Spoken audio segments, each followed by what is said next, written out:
मेरे प्रिय विद्यार्थियों, welcome to Abhipedia. My name is Ankur Sharma. मैं और आप मिलकर के करेंगे प्रैक्टिस किसकी? आपके यूपीएससी ईपीएफओ एग्जाम में जो आपका गैप यानी कि जर्नल अकाउंटिंग प्रिंसिपल्स है, इसकी तैयारी करेंगे थरोली अच्छे से। और ऐसे करेंगे कि आप जो ये गैप के क्वेश्चन हैं ये सारे के सारे सही करें। ऐसा करेंगे तो आपको एग्जाम में एज मिल जाएगा। तो मेरे साथ आप ज्वाइन रहेंगे तो आपकी बहुत अच्छे से तैयारी हो जाएगी। एंड आज जो हमारा टॉपिक है बिल्कुल इंट्रोडक्शन टू अकाउंटिंग है। Introduction to accounting means gap का बिल्कुल बेसिक है। देखो, आप चाहे कॉमर्स हो, आप चाहे नॉन कॉमर्स हो, अगर आप बेसिक पे ध्यान नहीं दोगे तो जो हम शुरू करेंगे वो बेसिक से करेंगे। पहले लोअर लेवल कवर करेंगे, फिर हायर लेवल कवर करेंगे और फिर एडवांस लेवल कवर करेंगे। चाहे आप कॉमर्स हैं चाहे आप नॉन कॉमर्स हैं, ये गलती मत करना कि सीधा उठाया और हायर लेवल पे चले गए। बेसिक को मत भूलना। 50% ऑफ द क्वेश्चंस जो हैं वो बेसिक को मैं कह सकता हूं जो आपका +1 का सिलेबस होता है अकाउंटेंसी में, उसमें से आते हैं, है ना। तो अगर आप कॉमर्स स्टूडेंट भी हैं तो भी भूल गए होंगे, तो इसलिए इस पे जो है आपने अपना फोकस रखना है। तो आज का हमारा पहला क्वेश्चन, ठीक है, करेंगे। जो कॉमर्स वाले हैं उनको तो इसमें 10 on 10 होना चाहिए। जो नॉन कॉमर्स हैं वो ये देख लें कि ऐसे क्वेश्चंस पे आपको तैयारी जो है अपनी बेस रखनी है। बेस जो है वो ये रहेगा, which of the following is not a function of financial accounting. सीधा सीधा थ्योरेटिकल क्वेश्चन है। जब हम अकाउंट्स करते हैं तो नॉर्मली हम प्रैक्टिकल पे ज्यादा ध्यान देते हैं, थ्योरेटिकल भूल जाते हैं, तो ऐसा नहीं करना है। अब keeping systematic records, meeting legal requirements, tax evasion, communicating business results, तीनों में से आपको आंसर बताना है। बहुत इजी होना चाहिए। बिल्कुल आपने बेसिक थोड़ा बहुत भी पढ़ा या वैसे भी आप आईक्यू यूज करें तो इजीली आपको पता लग जाएगा। देखो, सिस्टमैटिक रिकॉर्ड, यस, अकाउंटिंग तो रिकॉर्ड ही करते हैं सब कुछ। फिर लीगल रिक्वायरमेंट तो है ही है ना, सभी कंपनीज को अपने अकाउंट्स जो है वो मेंटेन करने हैं। मेंटेन करेंगे तभी तो इनकम टैक्स वाले पूछेंगे तो उनको भी दिखा पाएंगे, कोई और अथॉरिटी पूछेगी तो उसको भी दिखा देंगे, कोर्ट पे एविडेंस मांगेगा कोई उसको भी दिखा देंगे। गवर्नमेंट मांग लेती है, गवर्नमेंट की इतनी 36 अथॉरिटीज है। टैक्स एवेजन नहीं हो सकता। अकाउंटिंग इसलिए थोड़ा ना करते हैं कि टैक्स को इवेड कर दें, वो तो इलीगल एक्टिविटी है, तो ये तो कभी भी ऑब्जेक्टिव नहीं हो सकता। हाँ जी, बिजनेस का रिजल्ट तो कम्युनिकेट कौन करता है? कहां से पता लगा प्रॉफिट हुआ या लॉस? फाइनेंशियल अकाउंटिंग में जब फाइनेंशियल स्टेटमेंट बनती है, प्रॉफिट एंड लॉस हम बनाते हैं तो उसमें पता लग जाता है। तो इसलिए जो गवर्न्ड बाय सर्टेन रूल्स है ना, जिनको हम बोलते हैं generally accepted accounting principles, and it does not allow tax evasion, it is illegal activity. First पकड़े गए तो फिर चक्कर काटने पड़ते हैं, केसेस लड़ने पड़ते हैं, ठीक है। अब chartered accountant who renders accounting services on fee basis is a private accountant, public accountant, government account या इंटरनल अकाउंटेंट। अब ये जो जितनी भी टाइप है अकाउंटेंट की, ये आपको नहीं मालूम है तो फटाफट से आंसर दे दो। अगर आपको नहीं मालूम है तो फिर मैं बता दूंगा। अभी पहले किसको ये मालूम है? जो इसका आंसर क्या है? Private accountant, public accountant, government accountant या इंटरनल अकाउंटेंट? इसका आंसर है पब्लिक अकाउंटेंट बोलेंगे उसको, ठीक है। ध्यान रखना है, who render services on fee basis is a public accountant. तो बाकी के क्या है फिर? Chartered accountant who render the accounting for fee basis, government accountant or auditor, you will work in public sector and maintain and examine government agency के record जो करेगा उसे बोलेंगे गवर्नमेंट अकाउंटेंट। जो इंटरनल अकाउंटेंट होता है वो किसी भी फर्म या कंपनी का इंटरनली अपॉइंटेड होता है, इंटरनली उसे अपॉइंट करते हैं। और प्राइवेट अकाउंटेंट होता है वो अकाउंटेंट जो सिंगल ऑर्गेनाइजेशन के लिए काम करता है with in its internal finance department, ठीक है। तो प्राइवेट अकाउंटेंट, इंटरनल अकाउंटेंट, ठीक है, जो कंपनी के रिकॉर्ड एनालाइज करेगा वो ये, और जो सिंगल ऑर्गेनाइजेशन के लिए काम करेगा उसी के फाइनेंस डिपार्टमेंट में तो उसको बोलेंगे प्राइवेट, पब्लिक, गवर्नमेंट। तो ये चारों में से कुछ भी पूछा जा सकता है, तो आपको क्लियर होना चाहिए। फी बेसिस से कंफ्यूज नहीं होना। फी लेता है तो भैया फीस लेता है तो वो प्राइवेट होगा या इंटरनल होगा? तो फी बेसिस का मतलब होता है ये पब्लिक अकाउंटेंट। ये अकाउंट जो फीस देता है उसके अकाउंट से चेक करता है, इसका मतलब ये होता है। मतलब किसी ऑर्गेनाइजेशन से इन पर्टिकुलर जुड़ा नहीं है, ये मतलब होता है। Which of these would be considered as external user of financial statement? Finance manager, production manager, tax authority, board of directors. बहुत इजी. कौन सा है एक्सटर्नल यूजर, है ना? कौन होगा एक्सटर्नल? एक्सटर्नल मींस जो कंपनी के बाहर का है, जिसका कंपनी के प्रोसेस में कोई लेना देना नहीं है, वही होगा एक्सटर्नल यूजर. तो कौन है? फाइनेंस का वाला बंदा तो ऑब्वियसली कंपनी का इंटरनल है, प्रोडक्शन वाला भी इंटरनल है, बोर्ड ऑफ डायरेक्टर तो पूरी कंपनी चलाते हैं, तो वो तो इंटरनल ही हुए. तो बची टैक्स अथॉरिटी. ये टैक्स अथॉरिटी है, ये आपका क्या होती है? एक्सटर्नल यूजर होती है. तो आप देख सकते हैं management, finance manager, sales manager internal हो गए. इसमें बोर्ड ऑफ डायरेक्टर्स भी आ गए आपके. लेकिन क्रेडिटर्स, इन्वेस्टर्स और टैक्स अथॉरिटीज जो हैं आपके क्या हो गए? ये एक्सटर्नल यूजर्स में आते हैं. तो इन सभी को कंपनी से क्या लेना देना होता है? क्रेडिटर्स को देखना, भैया मेरे पैसे तो नहीं डूब जाएंगे, मैं उधार दूंगा तो क्या कंपनी की पोजीशन कैसी है, मेरे पैसे मिल पाएंगे या नहीं. इन्वेस्टर, जिसने पैसा लगाना है कंपनी में करोड़ों में, तो वो भी तो देखेगा ना उनको, इन्हीं को अकाउंटिंग इंफॉर्मेशन को चेक करेगा ना, फाइनेंशियल स्टेटमेंट्स को, तभी पैसा लगाएगा, अदरवाइज क्यों लगाएगा. और टैक्स अथॉरिटीज को तो काम है भैया टैक्स लेना है. इन्होंने प्रॉफिट कमाया कंपनी ने, तो प्रॉफिट पे टैक्स लेना है. तो ये तो फाइनेंशियल स्टेटमेंट कभी भी मंगवा सकते हैं, कभी भी नोटिस, शॉकर्स नोटिस देके या रीजनिंग नोटिस देके पूछ सकते हैं आपसे कि हाँ जी बताओ ये क्या है, कुछ भी गड़बड़ लगे तो इनके पास तो पूरा रिकॉर्ड जमा कराना ही होता है. आप जो कराते हो अपनी तरफ से तो वो है ही, फिर ये चेक भी करते हैं. चेक में अगर कोई इनको डिस्क्रिपेंसी लगती है तो नोटिस इशू कर देते हैं, तो आपको एक्सप्लेनेशन देनी पड़ती है. What is the method of summarizing, classifying the record of financial transaction in monetary terms? What is the method of summarizing and classifying the record of financial transaction in monetary terms? क्या होगा ये? Monetary terms में आपका financial मतलब summarising and classifying of financial transaction क्या होगा? Book keeping बोलेंगे, auditing बोलेंगे, अकाउंटिंग बोलेंगे या कॉस्ट अकाउंटिंग बोलेंगे? इनमें से क्या आपका आंसर है बताओ जरा, कि अकाउंटिंग ट्रांस की कौन सा सही आंसर होगा? क्या करना? Summarizing, classifying the record of financial transaction in monetary terms. तो जो डेफिनेशन होती है आपकी, it is art of recording, classifying, summarizing in terms of monetary transaction and events of financial character and interpreting the results thereof. तो ये जो आपका answer है, इसका आंसर जो है हम क्या कहेंगे? इसके आंसर को हम कह सकते हैं अकाउंटिंग. तो फिर नेक्स्ट आगे चलते हैं, आगे आपके नेक्स्ट क्वेश्चन पे चलते हैं हम. नेक्स्ट क्वेश्चन कहता है, क्या कहता है नेक्स्ट क्वेश्चन? एक मिनट, क्या हो गया, स्विच हो गया, एक मिनट. अब देखो, which of the following is correct in respect of accounting? Only those transaction and events which are of financial character will be recorded in terms of money.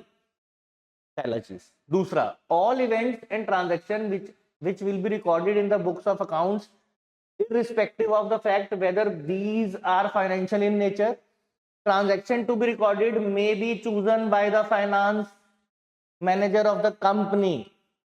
देखो जी, ऐसा है कि ट्रांजैक्शन जो है, ये transaction of recorded may be chosen by the finance manager for the company. ये बिल्कुल गलत है. जितनी भी ट्रांजैक्शंस होंगी सब रिकॉर्ड होती हैं, पर उनमें खास बात, ट्रांजैक्शंस कौन सी, जितनी भी ट्रांजैक्शन होती है कौन सी, जो फाइनेंशियल नेचर की हैं वही रिकॉर्ड करती है. Financial character is very important, ये ध्यान रखना है. कोई भी ऐसी ट्रांजैक्शन जो फाइनेंशियल नेचर की नहीं है, फाइनेंशियल कैरेक्टर की नहीं है, उसमें मनी इन्वॉल्व नहीं है, वो कभी भी रिकॉर्ड नहीं की जाएगी. तो आपका आंसर क्या है इसमें? आपका आंसर है इसमें ए. Only those transaction and events which are of financial character will be recorded in the terms of money. ये ध्यान रखना है आपको. तो accounting is an art of recording, classifying in terms of monetary transaction, important word, या events of financial character. These two are very important. Event, क्योंकि event जो होते हैं वो event जो है कई बार फाइनेंशियल नेचर के होते हैं, कई बार नहीं होते हैं. तो फाइनेंशियल नेचर के नहीं होंगे तो रिकॉर्ड भी नहीं करेंगे. अब dash is a transaction involving exchange of money और मनीज वर्थ. बहुत आसान है, फटाफट से इसका आंसर बताओ. Financial transaction, receipt, payment, settlement, इनमें से कौन सी है? Dash is a transaction involving exchange of money और मनीज वर्थ। कौन सी ट्रांजैक्शन है ये? फटाफट से बता दो। रिसीट बोलेंगे या रिसिप्ट, जैसे भी आप प्रोनाउंस करते हैं इसको, क्या बोलेंगे? तो उसको बोलेंगे financial transactions are the transactions जो मनी और मनी वर्थ को रिप्रेजेंट करती है। ठीक है, इट इज एन एग्रीमेंट और communication carried out between a buyer and a seller of exchange of an asset for a payment. It is still transaction if the goods are exchanged at one time and the money at other time. अब इसमें क्या मतलब है? कहने का मतलब यह है फाइनेंशियल ट्रांजैक्शन है, मनी इन्वॉल्व होनी चाहिए। अब ये इंपॉर्टेंट है, मनी इन्वॉल्व होनी चाहिए, चाहे वो पास्ट में इन्वॉल्व हुई हो उसी ट्रांजैक्शन से रिलेटेड, चाहे वो प्रेजेंट में हो जाए, चाहे वो फ्यूचर में हो जाए, पर मनी इन्वॉल्व होनी चाहिए। मींस जो फाइनेंशियल ट्रांजैक्शन लिखा ना, एग्रीमेंट और कम्युनिकेशन, उसका मतलब क्या है? देखो, सेलर और बायर के बीच में पास्ट का एग्जांपल क्या है? बंदे ने 60,000 रुपीज आपको एडवांस कर दिए, आपने डिलीवर गुड्स किए बाद में, 15th को ऑर्डर था, 26th को आपने डिलीवर कर दिए, तो ये हो गया पास्ट का एग्जांपल। प्रेजेंट का आप रोज करते हो, दुकान पे जाते हो, 300 रुपीज दिए, साथ के साथ सामान खरीद लिया, प्रेजेंट में इन्वॉल्व है ये, तो इसमें तो कोई डाउट ही नहीं होता। पैसे भी तभी दे रहे हो तो पक्का फाइनेंशियल नेचर के। डाउट किसमें होता है? इसमें। एडवांस पहले आया था, आज तो हम सिर्फ गुड्स भेज रहे हैं, लेकिन है तो इसी ट्रांजैक्शन से रिलेटेड, तो ये भी क्या होगी? Financial nature. फ्यूचर का क्या होता है? फ्यूचर में होता है कि फ्यूचर में मींस कि गुड्स वो आज ले गया, पैसे मिलेंगे हमें फ्यूचर में, आएंगे पैसे उसके, आज उधार में गुड्स दे दी, फ्यूचर में पैसे मिलेंगे, तो उसको बोलेंगे फ्यूचर में। तो मींस फाइनेंशियल कैरेक्टर का ये मतलब नहीं होता कि मनी अभी एक्सचेंज होनी चाहिए, मनी पहले भी मिली हो सकती है, मनी फ्यूचर में भी आ सकती है, बस गुड्स जो हैं वो डिलीवर हुए। तो इसलिए ये चीज का ध्यान रखना है। अगर उसमें ऐसे लिखा है कि गुड्स सोल्ड ऑन क्रेडिट, तो ऐसा नहीं है कि वो ट्रांजैक्शन नहीं है। क्रेडिट कोई बात नहीं, उधार में पैसे फिर आ जाएंगे, या पैसे कई बार पहले भी हो सकते हैं। Which of the following event are not recorded in books of business? ये आपने बताना है। अभी तक जो हमने पढ़ा उसके बेसिस पे ये आपको बताना है, इसमें से कौन सा इवेंट जो है वो रिकॉर्ड नहीं होगा। Significant monetary events after the balance sheet, government investigations into the pricing policy of the business, death of the chief executive of the business. इनमें से कौन सी ऐसी है चीज जो रिकॉर्ड नहीं करेंगे बुक्स में?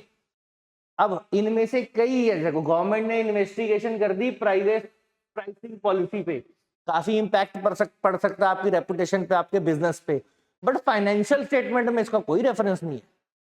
फाइनेंशियल स्टेटमेंट तो ये है कितना बेचा, कितना खरीदा, कितने खर्चे किए वो नोट कर दो, आज किए नोट कर दो, आज नहीं किए फ्यूचर में करोगे तो उस हिसाब से नोट कर दो, बट नोट करने इसका इंपैक्ट पड़ रहा है, लेकिन ये रिकॉर्ड नहीं होगा फाइनेंशियल स्टेटमेंट में। और चीफ एग्जीक्यूटिव जो है बिजनेस का, उसकी डेथ हो गई, दुखद हादसा है ना, और काफी फर्क पड़ेगा बिजनेस में, क्योंकि कई बार जो चीफ एग्जीक्यूटिव ऑफिसर्स होते हैं उन्हीं के बेसिस पे सारे बिजनेसेस चलते हैं, लेकिन इसका कोई फाइनेंशियल स्टेटमेंट में कोई भी इसका इंपैक्ट नहीं होगा, नहीं रिकॉर्ड करेंगे। तो डी ऑप्शन, ना तो बी ना तो सी, दोनों ही रिकॉर्ड नहीं करने हैं हम। अब आ जाए 8th क्वेश्चन पे। तो 8th क्वेश्चन जो है इसको रीड करो ध्यान से, और ध्यान से देखो और फिर इसको बताओ ट्रू है, पार्टली ट्रू है, या क्या है, ये आपको बताना है। ट्रू है या पार्टली ट्रू है, फॉल्स है, नन ऑफ द अबव है, बताओ। ठीक है, बुक कीपिंग ऐसे लिखा है, अकाउंटिंग ऐसे लिखा है, ऐसे ग्रेटर देन का साइन लगाइए। साइन को बड़े ध्यान से देखना आपने, क्योंकि साइन ही ये डिफाइन करेगा कि इस ट्रांजैक्शन का क्या होना चाहिए। ठीक है, ट्रू है या फॉल्स है ये ट्रांजैक्शन, ये आपको देखना है। अब देखो ये ट्रांजैक्शन क्या कह रही है, बुक कीपिंग ऐसे बड़ा है किससे, अकाउंटिंग से, अकाउंटिंग बड़ा है अकाउंटेंसी से, तो ये स्टेटमेंट है फॉल्स, ये स्टेटमेंट है फॉल्स, यानी कि आंसर है इसका सी। अगर ये सिंबल्स ऐसे होते तो ट्रू हो जाती, मतलब बुक कीपिंग थोड़ा छोटा कंसेप्ट होता है, अकाउंटिंग उससे बड़ा कंसेप्ट होता है, और अकाउंटेंसी उससे भी बड़ा कंसेप्ट होता है। तो ये आपको ध्यान रखना है। तो अब कैसे होता है वो समझ लेते हैं। It is art of recording, only recording, systematic way में रिकॉर्ड करना है इसको, वो बोलते हैं, इसको बुक कीपिंग बोलेंगे, art of recording business dealings. Accounting उसके बाद वाइडर है, रिकॉर्डिंग से आगे वाइडर एंड बुक कीपिंग। कैसे? बुक कीपिंग जहां से शुरू होती है वहां से ये स्टार्ट होती है। आप इवन कह सकते हो कि प्राइमरी स्टेज है बुक कीपिंग अकाउंटिंग। तो अकाउंटिंग क्या है? रिकॉर्ड कर लिया, फिर उसके बाद क्लासिफाई किया, समराइज किया, फाइनेंशियल स्टेटमेंट बनाई, फिर उसकी इंटरप्रिटेशन करी, ये पूरा अकाउंटिंग है। और अकाउंटेंसी क्या होता है? It is the systematic knowledge of accounting. जब आपको पूरी की पूरी अकाउंटिंग अच्छे से आ जाए, अकाउंटेंसी, तब बोलेंगे कि भैया हमें अकाउंटेंसी आती है। ठीक है? It educates us how to maintain books of account and how to summarise the accounting information and communicate it to the users. तो सबसे बड़ा इसमें जो कंसेप्ट है वो अकाउंटेंसी। जब हम अच्छे से सीख जाते हैं बुक कीपिंग कैसे करनी है, अकाउंटिंग कैसे करनी है, कैसे इंटरप्रिटेशन करनी है, कैसे समराइजिंग करनी है, तो फिर हम कहते हैं कि हमें अकाउंटेंसी आ गई। तो इसलिए वो जो एरो, ये ग्रेटर देन और लेस देन के साइन ध्यान से नोट करने हैं। कैसे लगे हुए हैं? ऐसे लगे हैं कि ऐसे लगे हैं, उसके हिसाब से आपको जो है अपना आंसर जो है वो देना होता है। अब देखो, dash are business performances of trading activities, bookkeeping, transaction, accounting, event. Dash are the business performance of trading activities. Business performance जो है इसमें से कौन सी जो है वो बताएगी? बुक कीपिंग बताएगी, ट्रांजैक्शन बताएगी, अकाउंटिंग बताएगी, इवेंट बताएगी। देखो, बुक कीपिंग तो रिकॉर्ड करती है फाइनेंशियल नेचर के, अकाउंटिंग जो है बुक कीपिंग के बाद शुरू होती है, इसमें समराइजिंग भी हो गया और बाकी चीजें भी हो गई, तो ये दोनों तो है। अब बचा ट्रांजैक्शन और इवेंट। तो ट्रांजैक्शन और इवेंट में से आपको ये समझना है, बिजनेस परफॉर्मेंस जो बताएगी ट्रेडिंग एक्टिविटी का, वो ट्रांजैक्शंस बताएंगी। ट्रांजैक्शन बता रही है कि बिजनेस कैसे परफॉर्म करना है। ठीक है? तो इस चीज का आपको ध्यान रखना है और ध्यान से करना। देखो, transaction is a business event that has a monetary impact on entities financial statement and is recorded as an entry in its records. जैसे कि पेइंग टू सप्लायर, फिर paying to seller with cash. ठीक है? तो ये सारी चीजें जो हैं आपको ऐसी ऐसी ट्रांजैक्शंस होती हैं, तो यही बिजनेस का परफॉर्मेंस जो है वो डिफाइन करती हैं। ये आपको ध्यान रखना है। अब विच स्टेटमेंट इज करेक्ट? इनमें से कौन सी स्टेटमेंट है जो करेक्ट है आपकी? Financial statement prepared by two different accountants will always show identical results. Financial accounts of an enterprise are treated as an evidence in court of law. Only credit transactions are recorded in the books of account. Financial statements need to take into consideration any statutory requirement. अब ये सारी statements आपको दी हुई हैं, इनमें से आपको बताना है कि कौन सी स्टेटमेंट जो है वो आपकी ट्रू है।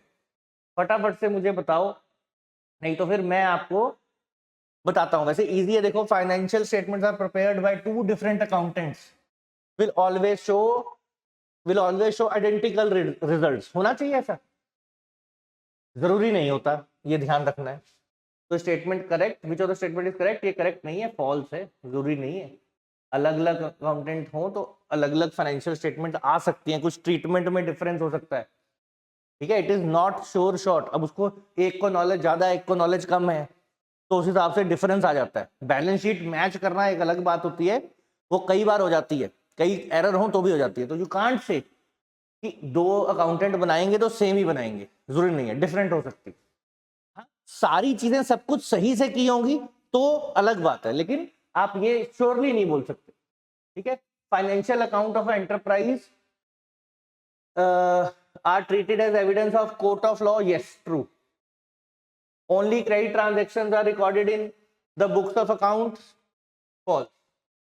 कैश वाली भी तो करेंगे, क्रेडिट वाली करेंगे तो कैश वाली भी करेंगे। Financial statement needed not to take into consideration any statutory requirement, मतलब लीगल रिक्वायरमेंट क्या फाइनेंशियल स्टेटमेंट बनानी है अपनी मर्जी से बना दो, ऐसा थोड़ा ना, तो लॉ तो देखना पड़ेगा भाई, तो फॉल्स। तो इसके हिसाब से आपसे पूछा था विच इज करेक्ट, तो एक ही ट्रू है कि फाइनेंशियल स्टेटमेंट को जो है हम एज अ एविडेंस प्रोड्यूस कर सकते हैं in the court of law, तो ये चीज आपकी ट्रू है। अब चलते हैं आगे। Which of the following would be considered as internal user of financial statement? Which of the following would be considered as internal user of financial statement? Debtor, creditor, shareholder, financial manager. फटाफट से बताओ, बहुत आसान question है, पहले भी internal user से related question था शुरू में, फटाफट से इसको आंसर करो। Let's see. डेटर, जिससे पैसे लेने हैं, क्या है, क्या पूछा? इंटरनल, इंटरनल नहीं है, एक्सटर्नल, ठीक है। क्रेडिटर, जिसको पैसे देने हैं, वो भी एक्सटर्नल है। फिर शेयर होल्डर, ये भी एक्सटर्नल है। आप बोलोगे कैसे? ये शेयर होल्डर की बात हो रही है, तो शेयर होल्डर तो बहुत सारे हैं, मैंने 20 शेयर ले लिए कंपनी के, तो शेयर होल्डर तो मैं भी हो गया। अब मैं कोई कंपनी का इंटरनल फैसले थोड़ी ना ले रहा हूँ, आउटसाइडर ही हूँ। हाँ, बस थोड़े से शेयर खरीद लिए तो इसलिए कंसीडर तो ओनर ही होऊंगा, चाहे 0.002% का हो, चाहे 2% का हो। बहुत ज्यादा जो शेयर होल्डर होते हैं वो भी अगर मैनेजिंग 25% का शेयर होल्डर है, कोई 50% का है, कोई 60% का है, वो अगर मैनेजिंग डायरेक्टर का पार्ट है उस, तब तो वो अलग बात होती है। नॉर्मली शेयर होल्डर जो है वो कोई भी हो सकता है, तो इसलिए हर शेयर होल्डर जो है वो आउटसाइडर ही ट्रीट होता है। पैसे लगाए हैं, काम करिए, कंपनी डिविडेंड मिल जाएगा, नहीं तो शेयर की वैल्यू बढ़ गई घट गई तो बेच दो, ट्रेडिंग कर लो, ठीक है। तो ये जो है फाइनेंस मैनेजर, ये इंटरनल है। तो शेयर होल्डर और फाइनेंस मैनेजर में कंफ्यूज नहीं होना है इसमें, ठीक है। शेयर होल्डर में अगर शेयर होल्डर कोई बोर्ड ऑफ डायरेक्टर्स का पार्ट हो वो और बात होती है, या सीईओ हो वो और बात होती है, but normally share holder, her share holder तो नहीं है, किसी के पास 2 शेयर होते हैं, किसी के पास 100 शेयर होते हैं, तो उससे थोड़ी ना वो कंपनी का कोई मेजर डिसीजन ले सकता है, ऐसा थोड़ा ना होगा, तो इसलिए ध्यान रखना है, ठीक है जी। अब consider the following, consider the following statements, या स्टेटमेंट्स होना चाहिए था यहाँ पे। Consider the following statements. Book keeping is larger concept than accounting, एक चीज आगे। Accounting relates to the designing of whole system of recording, analysing, classifying, analyzing the transactions. An accountant requires more knowledge and understanding than the bookkeeper. Work of accountant is more clerical nature than a bookkeeper. Which of the above statement is not correct? कौन सी ठीक नहीं है ये बताना है आपको, तो statement ध्यान से पढ़ो, कौन सी ठीक नहीं है इसमें से वो आपको बताना है। Book keeping is larger concept than accounting, ये अभी अभी तो पढ़ा हमने, ये तो भैया पक्का ही फॉल्स है, नॉट करेक्ट है। Accounting relates to designing of whole system of account recording, classifying, analysing, ये तो ट्रू है, ये भी पढ़ा है हमने अभी अभी जो पढ़ा उन्हीं क्वेश्चन के बेस पे ही आंसर हो जाता है अगर आपने ध्यान से देखे हो तो। An accountant requires more knowledge and understanding than a book keeper, ये भी ट्रू है। ऑब्वियसली अकाउंटेंट बुक कीपिंग वाले ने तो सिर्फ रिकॉर्डिंग करनी है, जर्नल एंट्री डाल दी, रिकॉर्डिंग कर दी, अकाउंटिंग तो उसके बाद शुरू होनी है मेन, तो अकाउंटेंट को तो ज्यादा नॉलेज चाहिए ही बुक कीपर से, वरना वो उसने कोई एंट्री थोड़ा नोट करनी है, उसमें फाइनेंशियल स्टेटमेंट भी बनानी है, समराइज भी करना है, क्लासीफाई भी करना है, ट्रायल बैलेंस भी बनाना है, सब कुछ करना है उसने। Work of accountant is of more clerical nature than a book keeper, work of accountant is more clerical nature.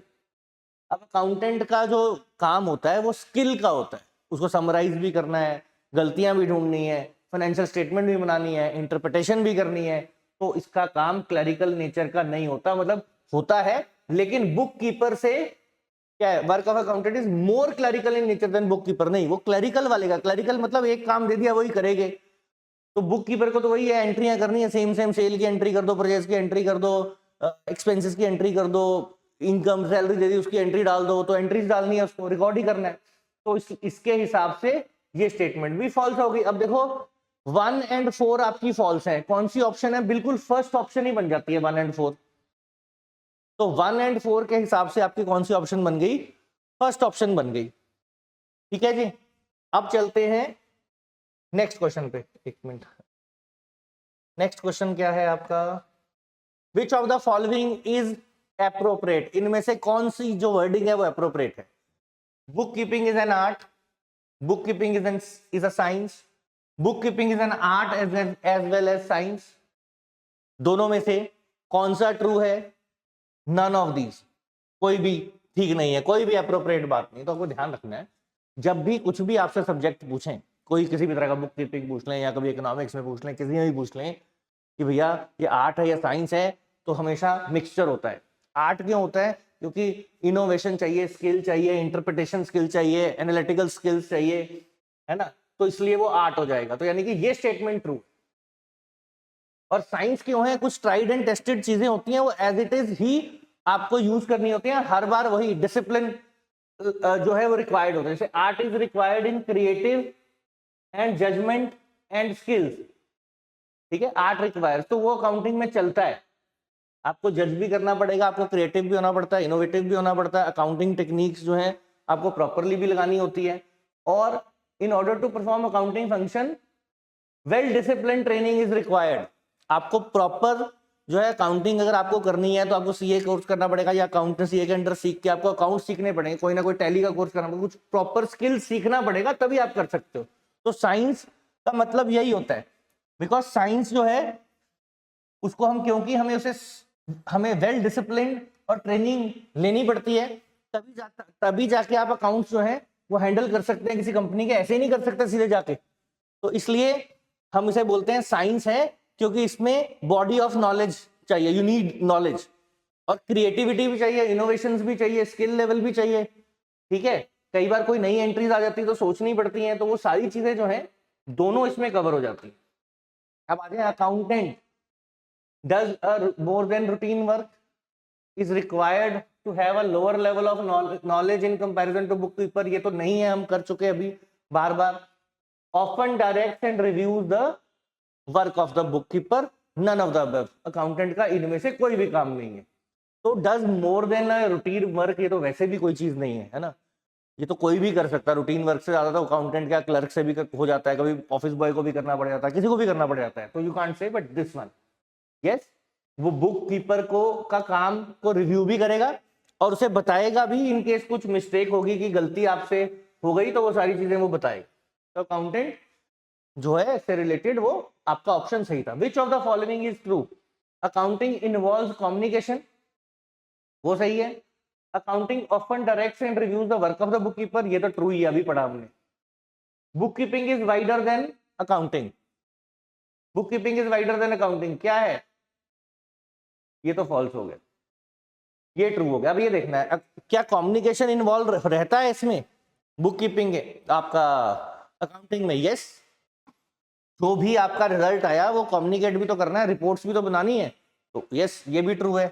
तो ए एंड बी बोथ। आज के लिए हमने इतने ही क्वेश्चंस करने थे, फिर नेक्स्ट सेशन में फिर हम जो है और क्वेश्चंस करेंगे। हमारा पैटर्न क्या रहेगा, पहले बेसिक्स पे, फिर टर्म्स पे, पहले +1 का बेसिक्स करेंगे ताकि कॉमर्स वाले स्टूडेंट्स जो हैं उनका भी रिवाइज हो जाए, जो नॉन कॉमर्स वाले हैं वो अच्छे से समझ सके। तो यही हमारा पैटर्न रहेगा और ऐसे ही हम करते रहेंगे। आई होप आपके लिए सेशन जो है वो हेल्पफुल रहा होगा।